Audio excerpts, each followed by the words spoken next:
Hello everyone! So yesterday we learned the power rule and some basic rules for taking a derivative, which made our lives a lot easier because we really don't want to have to do limits for derivatives anymore. Today we're going to learn two more rules. These rules are called the product and the quotient rules. So here's what these rules say. Yesterday we learned that if you're adding or subtracting a bunch of terms together, you can just take the derivative of each term separately. But when you're multiplying or dividing, you can't do that. If we want to take the derivative of a function being multiplied by another function,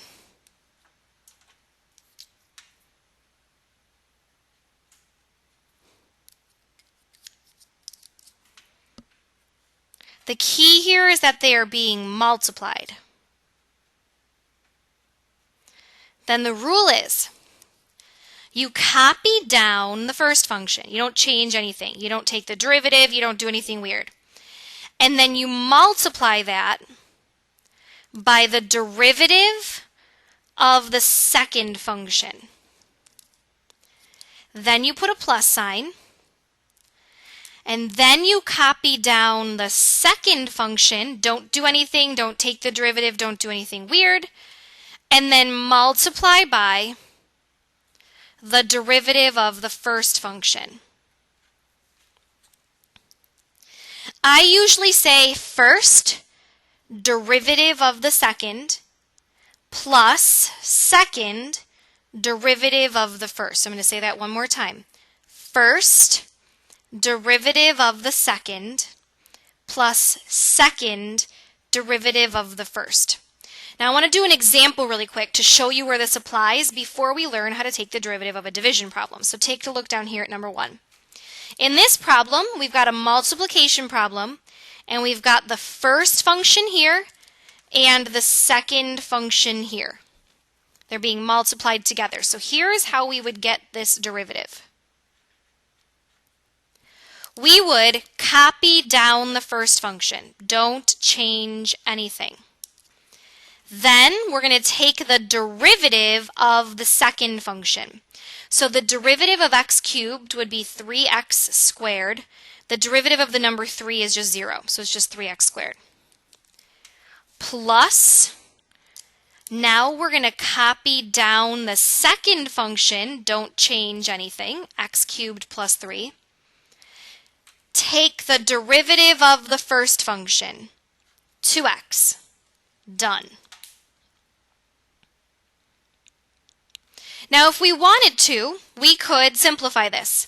So we could distribute the 3x squared and get 3x to the fourth plus 3x squared.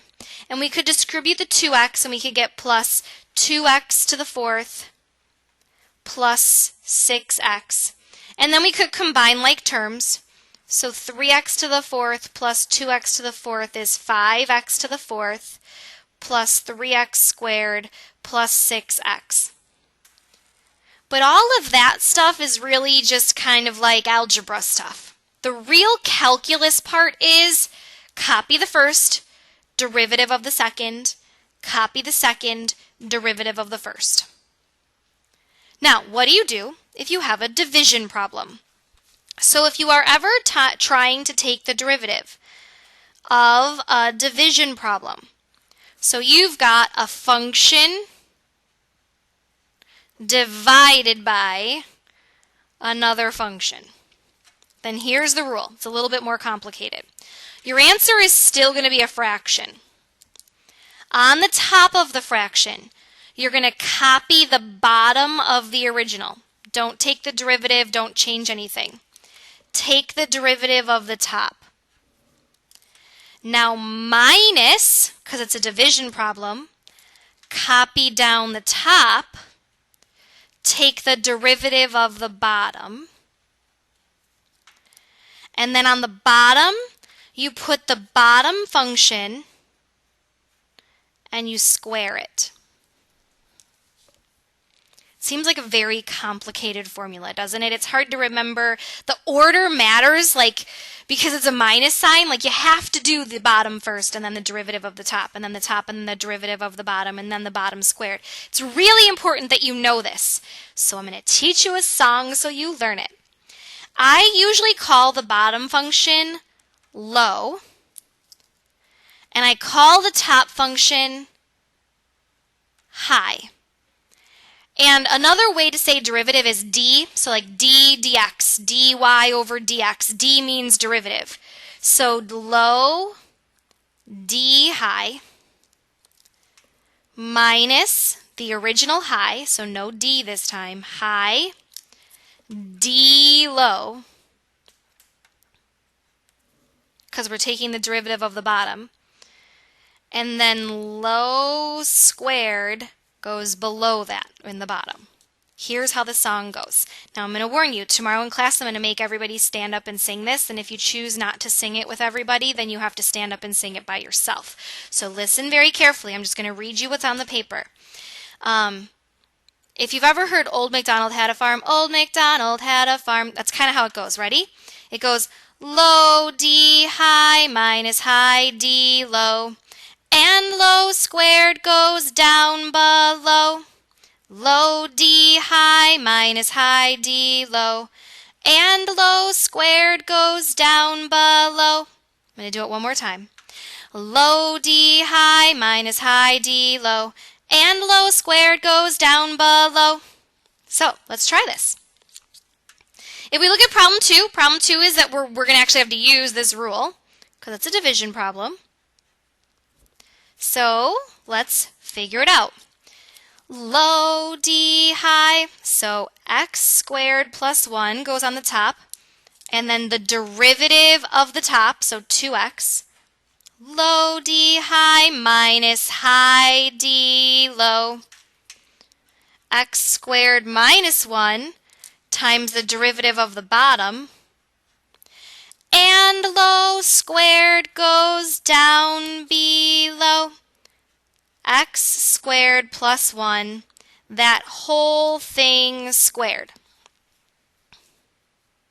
One more time. Low d high minus high d low, and low squared goes down below. Okay, now let's simplify. So we're going to algebra. 2x cubed plus 2x. Now really watch yourself here. We're distributing the 2x, but there's also a minus. So it's minus 2x cubed. And then negative 2x, when you minus that, it becomes a positive 2x. Really watch your algebra there. On the top, 2x cubed is a like term with negative 2x cubed. Positive 2x is a like term with positive 2x. These two cancel. So it's just 4x divided by x squared plus 1 squared. Now, do we love memorizing formulas? Not really. But do we dislike doing the long way of limits for problems like this even more than we dislike memorizing formulas? Probably. So let's try number 3. For number 3, we're going to need to know product rule because this is the product of two different functions. So s prime would equal. We said you're going to copy the first, so 1 plus t. Take the derivative of the second. Now, I usually make a note to myself that this is really t to the 1/2 power. So if I drop it like it's hot, 1/2, t to the 1/2 minus 1, which would be negative 1/2. Plus, copy the second function, the square root of t, times the derivative of the first. The derivative of 1 is 0. The derivative of t is just 1. Now, if I rewrite that in a slightly nicer way, this guy right here is going to move to the bottom because he's got a negative power, and this 2 is already on the bottom. So I'm going to have 2 square root of t on the bottom, and then this 1 plus t just goes on the top. Plus, the square root of t times 1 is just the square root of t, so I'm done. The next one is my favorite because we get to sing the song. So are you ready? Low, x plus 5, d high, so 3x squared plus 4x, minus high, which is x cubed plus 2x squared minus 1, d low, the derivative would just be 1, And low squared goes down below. Now let's simplify. So if I distribute 3x cubed plus 4x squared plus 15x squared plus 20x. Multiplying by 1 doesn't really change anything, so I'm just going to distribute this negative. So negative x cubed minus 2x squared plus 1 all over x plus 5 squared. Like terms, 3x squared 3x cubed minus x cubed is just 2x cubed. 4x squared plus 15x squared minus 2x squared, so 19 minus 2 is 17x squared plus 20x plus 1 all over x plus 5 squared. And we're done. All right.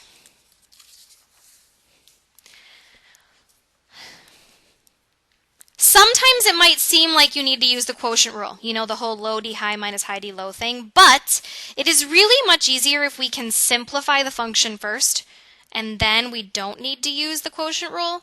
So don't forget the heart method.